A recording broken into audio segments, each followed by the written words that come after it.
Donc aujourd'hui, on va voir la différence entre le compositing nodal et le compositing avec des layers comme dans After Effects.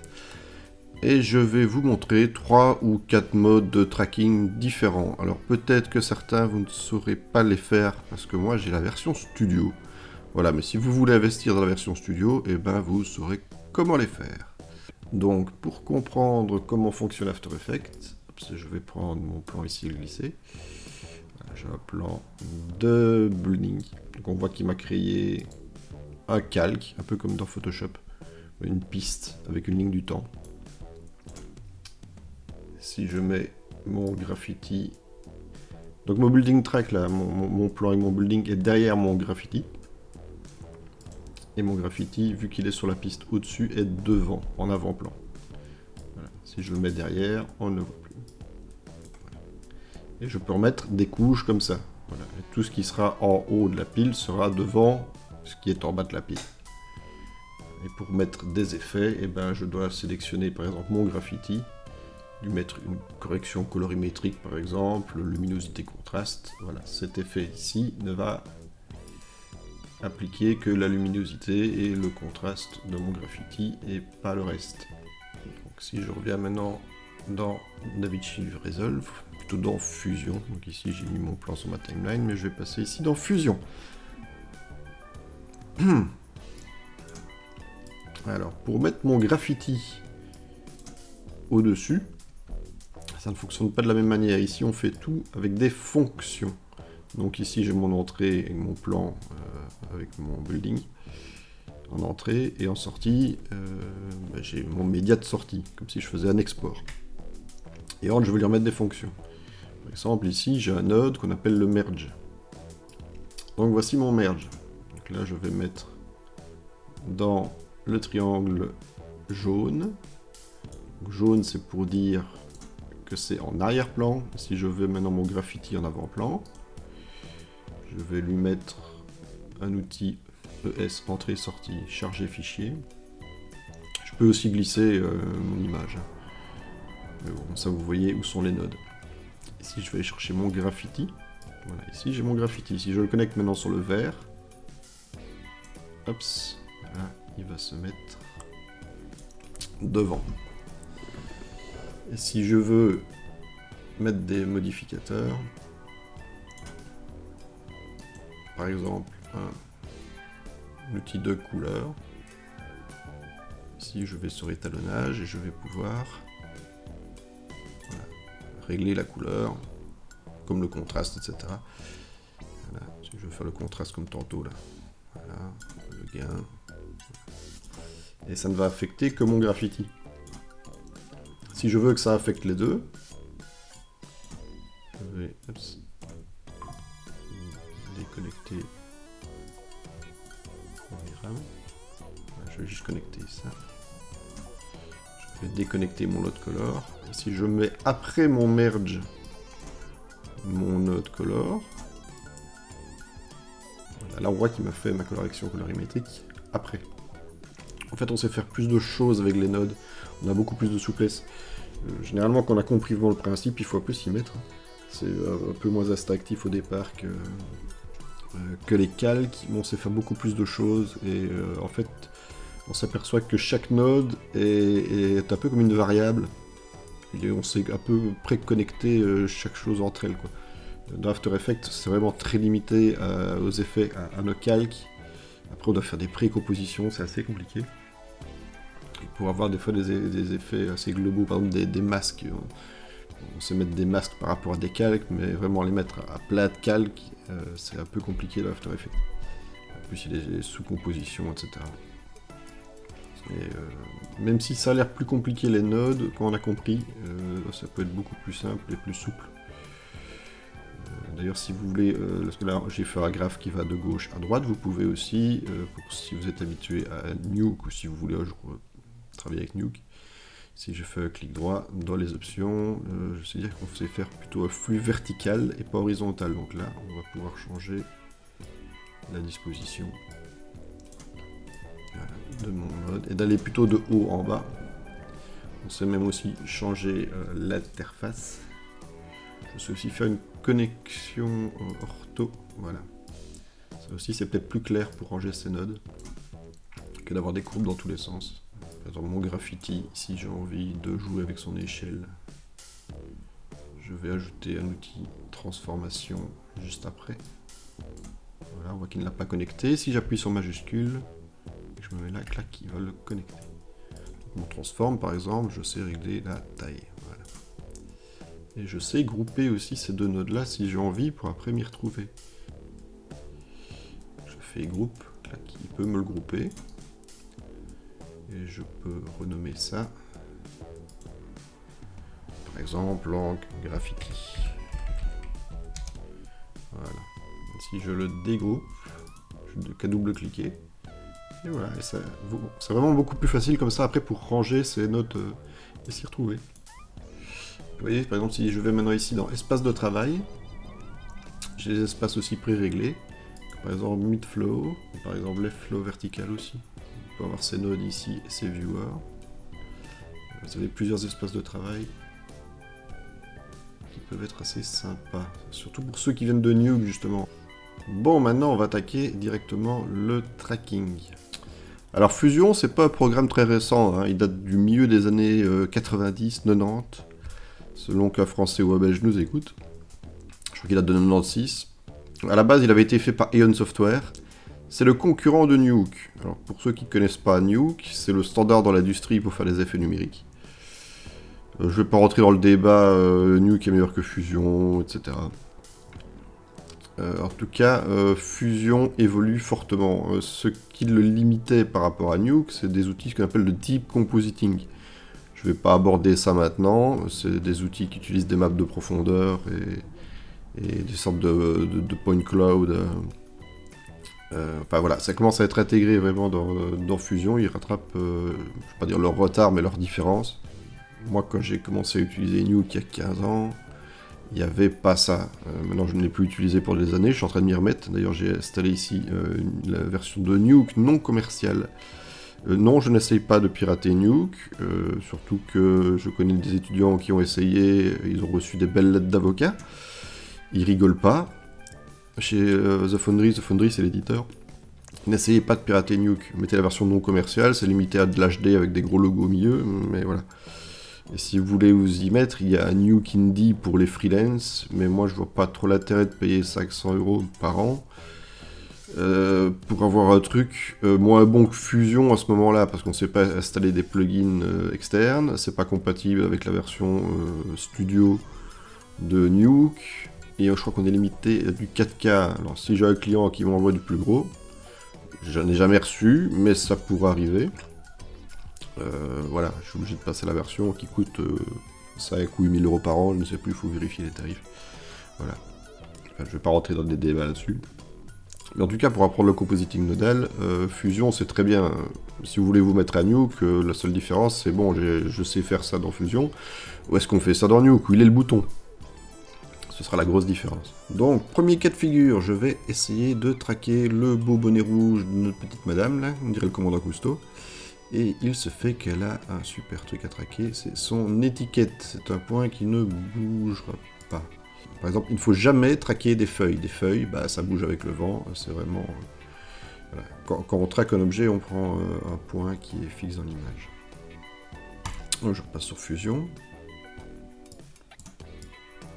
Voilà. Je fais un clic droit, je vais ajouter mon outil.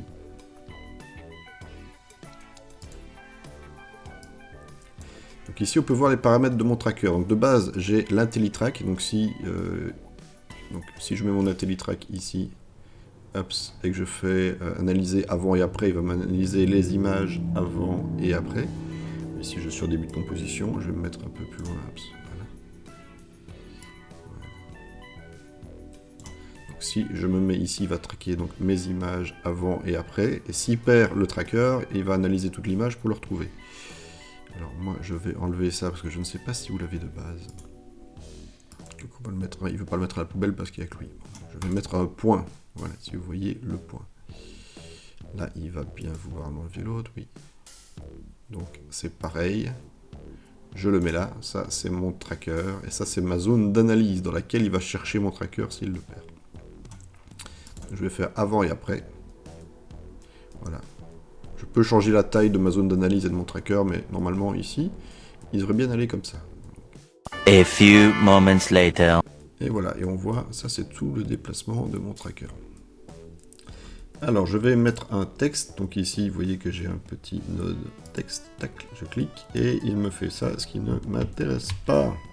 Donc je vais cliquer ici sur mon petit triangle, je vais mettre T, il va me mettre un texte, voilà, il ne l'a pas connecté, je vais paf, le connecter. Et comme vous voyez, il ne se passe absolument rien. Pourquoi? Parce que mon texte est vide, de 1, mais il ne se passe toujours rien. Je vais mettre mon texte en rouge. Comme ça, il ressortira un peu mieux quand il apparaîtra. Pourquoi? Parce que bah là, c'est bien, je lui ai dit de traquer, mais je lui ai pas dit quoi en faire de mon tracking. Donc si je vais dans Opération, et que je clique sur Correspondance du mouvement, vous voyez qu'il y a d'autres choses. Positionnement des 4 coins, ça c'est si je prends 4 points de tracking, que par exemple je veux traquer un téléphone portable, un smartphone. Ben, je prends les 4 coins de l'écran, je peux traquer et qu'il attaque directement aussi. Voilà, ici ce qui m'intéresse c'est simplement correspondance du mouvement, ping, directement il s'est mis. Et si j'avance dans ma vidéo, on voit que ça suit bien le déplacement de mon étiquette. Je peux même, si je sélectionne mon texte ici, hop, se le déplacer vraiment à côté. Là on verra encore mieux. Voilà, ça suit bien le déplacement. Premier cas de figure assez simple. Voilà. Deuxième cas de figure, je vais prendre un plan. Tac. Voilà, avec un beau building. On va repasser en fusion. Donc pareil, j'ai un média in et média out, une entrée et une sortie, et entre, je vais lui mettre des fonctions. Hop, clic droit, ajouter un outil, tracking, et là je vais pas faire celui-là, parce que celui-là ce sera le plus compliqué, on le fera à la fin. Je vais pas faire un tracker de surface, on verra un cas de figure après où l'utiliser, je vais faire un tracker planaire. Voilà. Tracker planaire, je vais me mettre comme mon... Voilà. J'ai envie d'avoir ce mur là bien face à moi. Hop, je vais cliquer, je vais corriger un peu après pour essayer d'avoir un beau rectangle.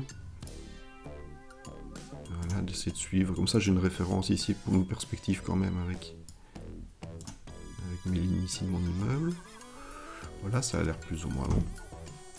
Et là c'est pareil, si je veux traquer en arrière, pouf, il me met un beau message d'erreur. Pourquoi?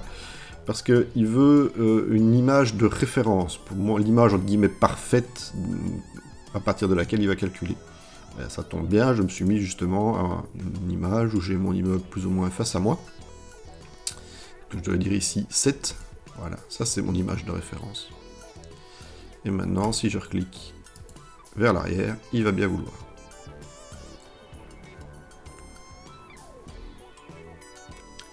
Et on voit qu'il me prend des points, qu'il analyse dans mon image, et ça va quand même assez vite.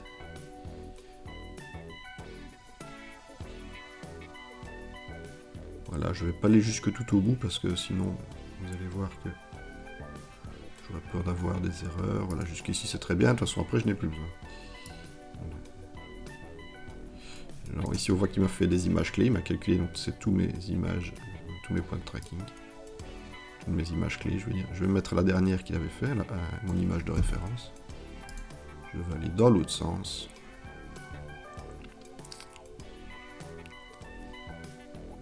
Voilà. Je vais me remettre plus ou moins mon image de référence. Par là.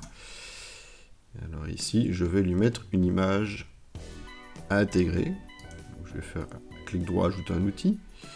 Je vais aller sur ES, entrée, sortie, in and out, IS sans doute, IO, pardon, si vous avez la version anglaise. Charger fichier, je suis déjà dans mon dossier où j'ai tous mes trucs. Je vais prendre un graffiti.png, donc j'ai un PNG avec de la transparence, comme ça. Voilà, et je vais le connecter dans le triangle vert. Donc le triangle vert, ça veut dire que c'est au-dessus de mon média d'origine. Voilà, tac. Et il ne se passe rien, pourquoi? Parce que comme dans l'autre, de base j'ai traqué, et ici maintenant je dois lui dire corner pin. Donc on peut aussi stabiliser l'image, Stabiliser, ça veut dire que ça va adoucir les mouvements. Si on est avec une caméra à l'épaule, par exemple, ça va vraiment adoucir les mouvements. Ou stabiliser, là, il va garder ma zone fixe à l'écran, ça va faire des trucs bizarres. Voilà. Si vous voulez faire des effets créatifs, ça peut servir, je ne sais pas si vous avez vu ça, il y a un moment donné où le clown il danse, son visage est pile au milieu de l'image, il bouge pas, il y a tout le décor qui bouge de manière bizarre. C'est l'effet qu'ils ont utilisé. Ici je vais faire corner pin. Il m'ouvre un peu chaque fois qu'il me le met, donc je vais le remettre à la main. Voilà.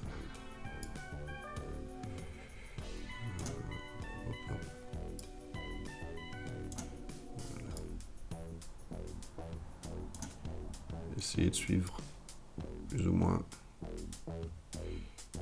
la déformation de mon bâtiment. Un poil. Vous voyez ici que vous avez des modes de fusion aussi, comme dans Photoshop. Je peux mettre par exemple sur obscurcir, multiplier.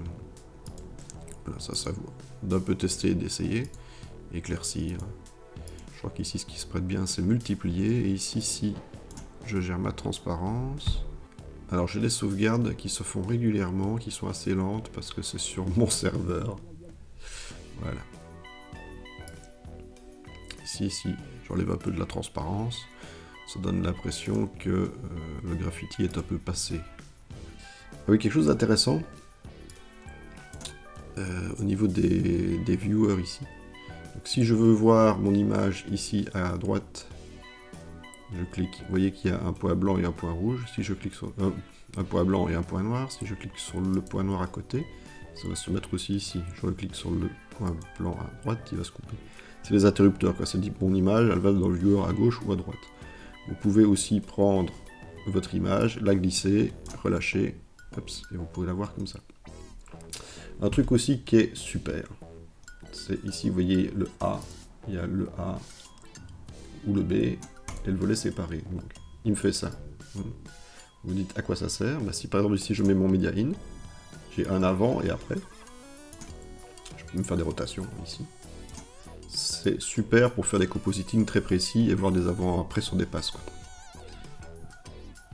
Voir si ça donne bien ou pas, si ça match, s'il y a une erreur qui se fait, un petit détail qui part. Voilà. Et donc on voit que ça fonctionne nickel. Ça fonctionne nickel. Alors, troisième système de tracking. On a notre beau t-shirt. Voilà. Je repasse encore dans Fusion. Clic droit, ajouter un outil. Tracking, tracker de surface. Voilà. Hop, je ramène ça au milieu. Comment qui fonctionne lui? Pareil à l'autre, je vais sélectionner par exemple ici le beau bide de notre gaillard. Voilà. Je vais peut-être me mettre au début. Je me suis déjà aperçu que des fois c'est pas plus mal sur ce type de plan-ci. Alors je peux aussi, donc on voit qu'il y a zone à inclure, trou. Je peux exclure des zones dans l'analyse, ici. Alors le maillage, là le maillage il est un peu limité je trouve, moi je vais le mettre en uniforme, voilà. Comme ça il va me prendre beaucoup plus de points d'analyse comme ça. Voilà. Et ici c'est pareil, vu que je suis au départ, je peux aller juste vers l'avant, il va m'analyser ma zone. Alors on voit ici qu'il prend des points et qu'il déforme un maillage, et donc il va suivre vraiment les déformations du tissu de notre t-shirt. Alors ça va être super pour pouvoir mettre justement un logo et qui se déforme. 2000 years later. Et il foire complètement. Bon. Je vais revenir à ma zone à inclure.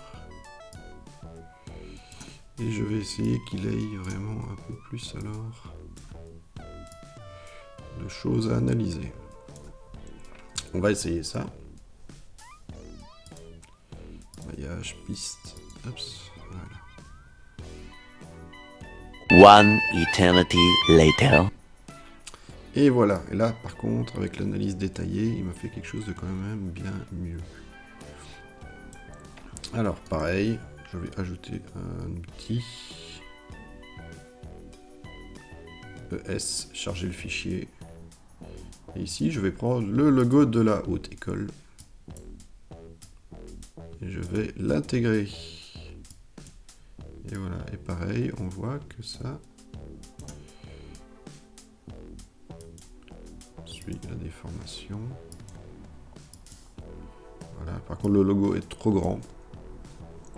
Alors je vais me mettre ici, après mon logo, je vais lui mettre un outil, transformation, et je vais aller dans transformation. Je pourrais faire échelle, mais voilà, un bon vieux transform au cas où je dois modifier. Ah oui, il ne fonctionne pas. Pourquoi? Parce qu'il n'est pas connecté. Donc je vais appuyer sur majuscule pour qu'il se remette entre les deux. Et si vous voulez, ouais. Hop, hop, voilà. Donc ici, transforme. Et voilà. Ici, j'ai un logo qui suit mes déformations. Je vais essayer de faire un play. Ouais. Vous voyez qu'il est bien plus ou moins intégré. Il y a des petites sautes peut-être, mais pour un premier jet, c'est quand même pas trop mal. Alors ici, pareil, dans mon Surface Tracker, je peux aller dans Compositing et lui mettre par exemple un mode produit. Comme ça, il va bien incruster dans les ombres. Et voilà. Dernier mode de Compositing, je vais remettre un Building. Voilà. Je repasse. Alors celui-là il est plus compliqué. Et il prend plus de temps. Alors, pareil, clic droit, ajouter un outil, tracking et tracker caméra.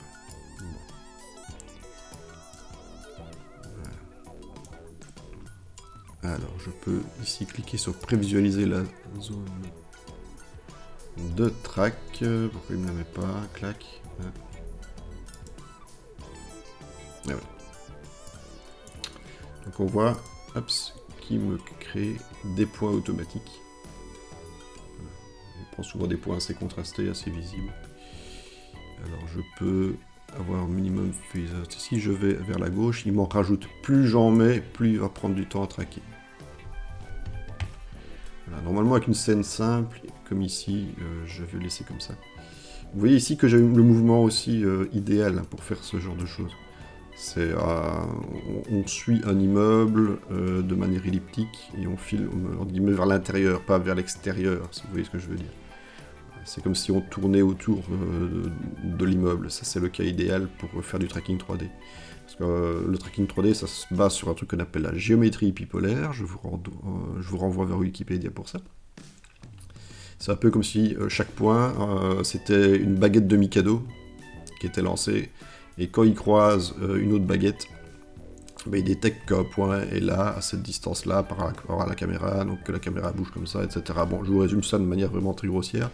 Je crois qu'un mathématicien ou un codeur de tracker 3D me taperait dessus. Voilà, mais le principe, vraiment pour vulgariser, c'est ça. Donc si on filme, par exemple, s'il y avait un oiseau qui passerait de gauche à droite de mon building, et que je le filmais vraiment tout son parcours, je le prends sur la gauche, je tourne sur la droite sur mon trépied, ben ça c'est le cas qui n'est pas idéal du tout, parce qu'il ne sait pas croiser les baguettes. Voilà. Donc si vous voulez filmer des gros pannes de gauche à droite, filmez d'abord de manière elliptique vers l'intérieur, un peu comme ici, pour au moins avoir une référence pour votre tracking, que le logiciel comprenne comment se comporte la caméra, où elle est placée dans l'environnement, etc. Vous pouvez faire des pannes de gauche à droite, mais faites d'abord un elliptique vers l'intérieur. Donc je vais le laisser de base et je vais faire tracking auto. Et là, il va partir de ma première image.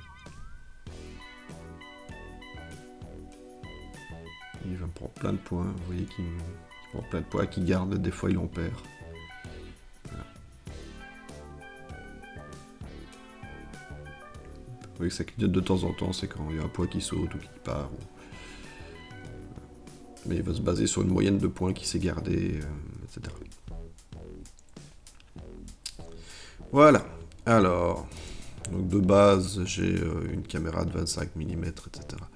Je vais pas toucher à ça pour l'instant. Ce qui va nous intéresser d'abord, c'est la résolution. Donc là, on a des points. Donc il nous a pris des points, mais il faut cliquer sur résolution pour un peu voir s'il y a des erreurs ou pas. Donc résolution, là, ça peut prendre un peu de temps.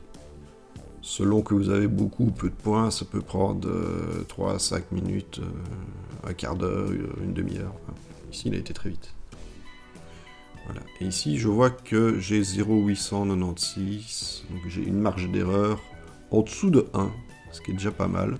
Je pourrais encore l'améliorer. Par exemple, le nombre d'erreurs max. Hop, vous voyez.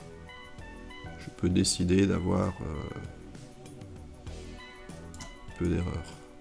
Voilà, si je fais par exemple ça, que je fais supprimer, il va me supprimer les points de tracking. Je vais recliquer sur résolution. Ah oui. En faisant ça, évidemment, il m'a dit qu'il n'y avait pas assez de points de tracking. Voilà. Donc, je pourrais faire ça. Supprimer. Résolution. Voilà. On a déjà supprimé quand même des erreurs. Je suis à 0,5 maintenant. Très bien. Il sera encore plus précis, quoi. Du coup, il m'a même détecté que la focale de base est sans doute du 16 mm. Alors ici, je vais cliquer sur exporter, option d'exportation. Alors, je vais lui demander de ma caméra, elle m'intéresse. Mon point cloud ici, il m'intéresse, donc c'est tous mes points. Voilà, qui va me mettre dans un espace 3D, on va voir quoi.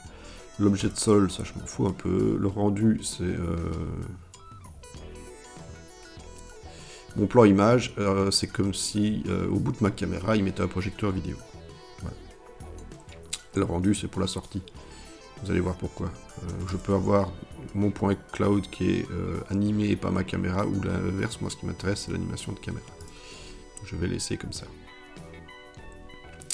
Et je vais cliquer sur export. Pouf, on me voit qu'ici, il me crée ça. Voilà, alors je peux déconnecter mon tracker ici, il ne sert plus à rien pour l'instant. Je le garde toujours au cas où, je sais que j'en aurai pas besoin maintenant, mais toujours garder quand même au cas où. Alors pour le moment il fait tout noir.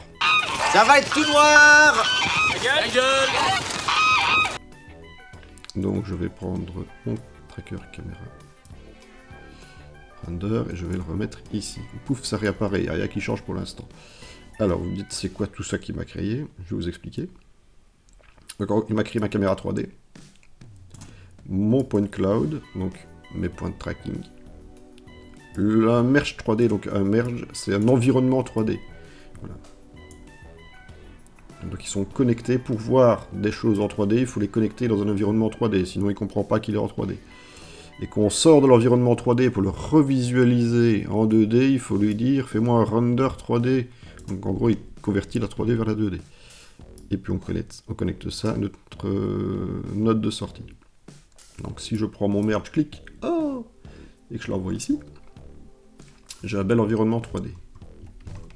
Donc si j'appuie sur... Moi je suis sur Mac, donc pomme. Et molette de souris, je sais dézoomer. Ouh. Et je vois qu'ici, j'ai mes points 3D. Donc si j'appuie sur Alt, et je clique sur le bouton de la molette de ma souris, je sais aussi tourner. Voilà, il m'a fait une sorte de projecteur 3D. Donc maintenant, si je me déplace dans ma timeline ici, je vois ma vidéo, ma caméra qui se déplace, et je vois mes points de tracking. Voilà. À quoi ça sert? Notamment à placer des objets dans cet environnement. Par exemple, si je veux mettre un texte 3D, pas un texte normal. Le texte normal ne marchera pas. Donc il lui faut un texte 3D. Tac. Hop. Et je le connecte dans mon environnement 3D. On ne voit rien parce que j'ai pas mis de texte. Donc ici, je vais taper un texte. Voilà, et on voit mon texte qui apparaît. Voilà, on voit même qu'il est là. Pour le moment, si j'anime ma scène...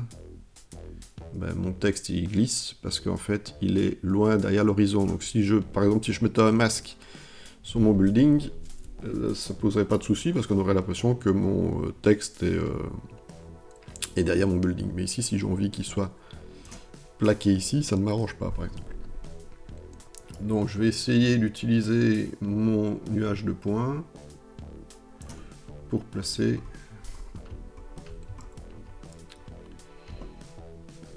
mon objet.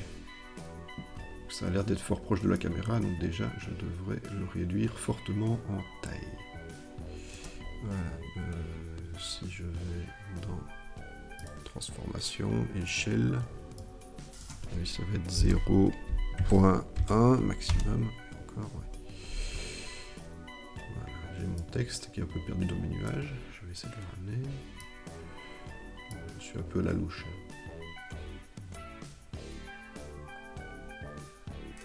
Qu'est-ce que ça donne? Voilà, ça donne qu'il est un peu sur l'avant. Je vois au moins où il est. C'est déjà quand même assez intéressant. Ouais, c'est pas celui-là. C'est celui-là. Si je mets plus ou moins comme ça, il est à ce niveau-là. Bon, alors à quoi ça sert par rapport au tracking planaire de faire ça? Notamment, mon texte, je peux lui dire que c'est un objet 3D. Voilà, ici par exemple, je peux faire une extrusion. Profondeur d'extrusion, donc hop, il va me le faire en volume. Voilà. Une extrusion, il me fait de la profondeur. Et si je vais du coup ici dans mes effets templates, que je vais descendre dans des matériaux, de shader, voilà, j'ai des trucs de shader. Par exemple, j'ai un chrome. Je peux donner un nouveau matériau à mon texte. Donc, avant de faire ça, je dois lui remettre un autre outil. Je vais sur 3D, remplacer matériau 3D. Je vais le connecter à mon texte. Le remettre dans mon espace 3D. Et maintenant, si je prends un beau chrome, je vais le glisser ici, tac, et que je le mets dans mon replace, waouh, il a pris plus ou moins l'environnement, il a créé une sorte de map HDRI de mon environnement, une sorte de photo 360 qu'il a mappé, et voilà. Et il me refait une sauvegarde au beau moment.